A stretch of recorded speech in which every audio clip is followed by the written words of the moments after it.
Holland tractors. Well, I've got with me, I'm lucky enough to have with me, Phill Brooks from New Holland. Now, we're standing next to a pretty chunky bit of equipment, isn't it?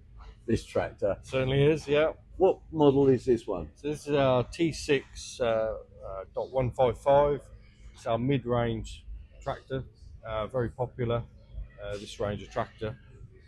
So yeah, you can have this on farm around about 150,000. Now, it always strikes me as amazing, you know. I mean, 150,000 is a lot of money. We're looking, I mean, the farmers are all complaining at the moment about, okay, tax, but here's another great expense, isn't it? Buying the tractor and then all the equipment that you've got to tow behind it, use it, harvest, etc. You do wonder where the profit comes from, don't you? Yes, it's quite hard times for farmers at the moment, for sure.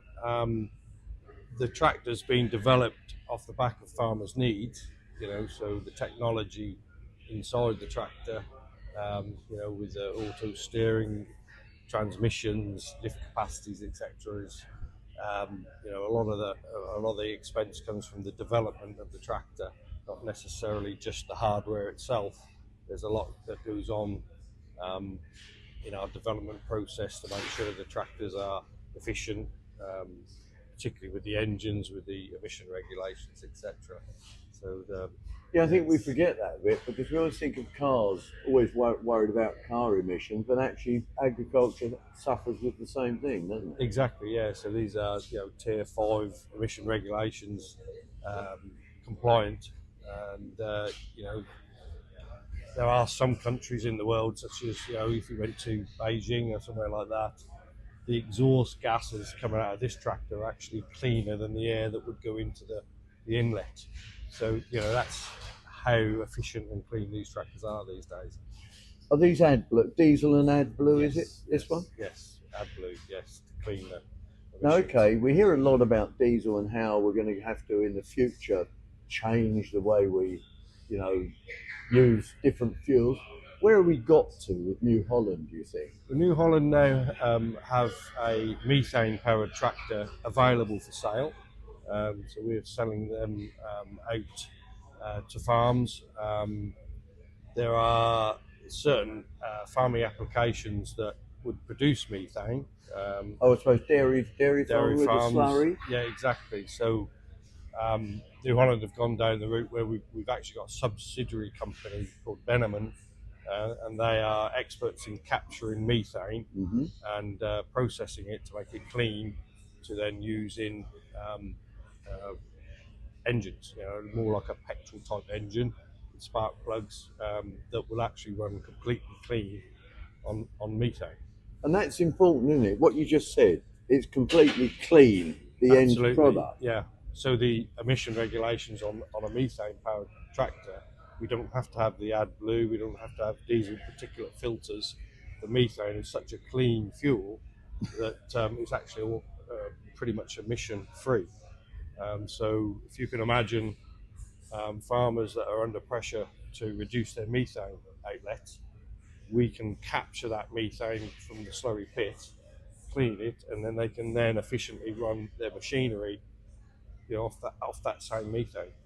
Where have we got to with, say, hydrogen? Because we hear a lot about hydrogen. Don't know exactly how much work's going on in the background currently on that, but I do see it having a future, powering machinery. But we haven't got rid of diesel, have we? No, there's still a place for diesel. There's still, you know, like I said earlier, with the emission compliance and the clean running of the diesel engine, particularly in off-road applications, it's still got its place.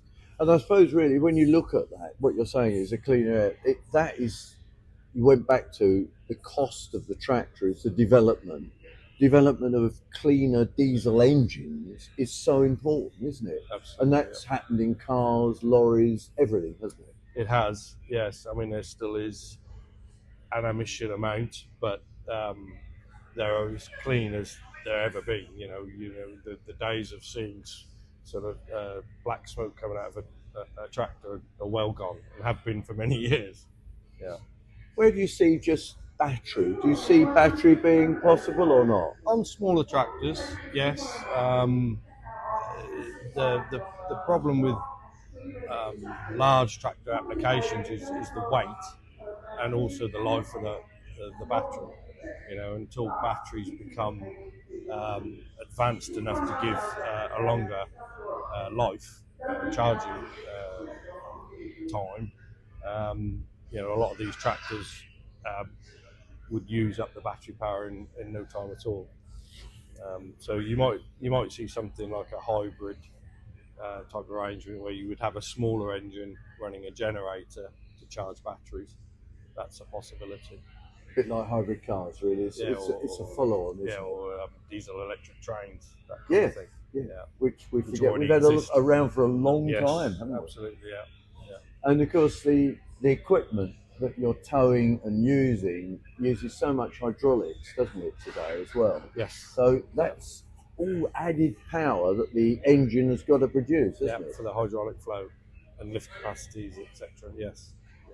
Well, thank you very much for giving me an insight into the future of tractors, because that's what we're doing, isn't it? No problem. Good to speak to you. Thank you. There's the New Holland. Oh, could you afford one? I know I couldn't. Help us grow our YouTube channel. Just hit subscribe.